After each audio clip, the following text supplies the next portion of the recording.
Hi everyone, Father Mark Davis, St. Patrick's of Heatherdowns, standing next to a cross wearing purple, inviting you to join us for Ash Wednesday. This Wednesday, we'll have masses at 7 and 8:45 a.m., 2 and 6 p.m., and there will be an Ashes only service at noon, led by Richard Lane. In addition to Ashes and Mass on Ash Wednesday, we're invited to fast.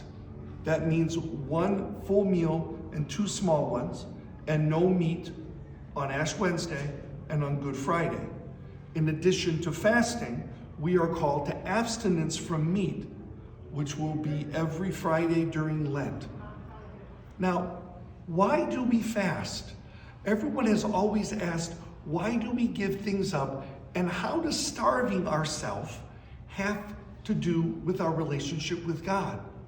Well, it's been a thousands of years old practice that by saying no to food, which is such an immediate need, that we say, I'm not going to eat so much or eat anything at this time.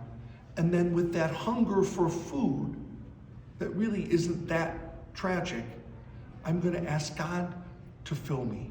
See, hunger for food should go to God. God, fill me. Help me feel your presence. Help me get through this time. Help me to hunger for your spirit and love as much as I hunger for food. Now, the other benefit to fasting is that we strengthen our muscle to say no. So yes, on those fast days, we're saying no to food. But if we're giving up all sweets, for example, that may be a good time for us when we want a piece of candy, or want some pop, or snacks, then we can say, no, God, I want to say no to that. I want to go to you and also practice saying no.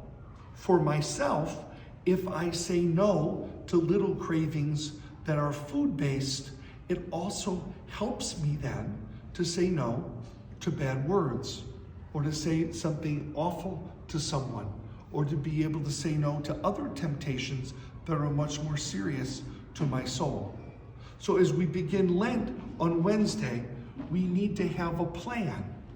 We need to be able to give up at least one thing to practice saying no to ourselves. We need to be able to have at least one way in which we're going to pray more, and one way in which we're going to be more generous.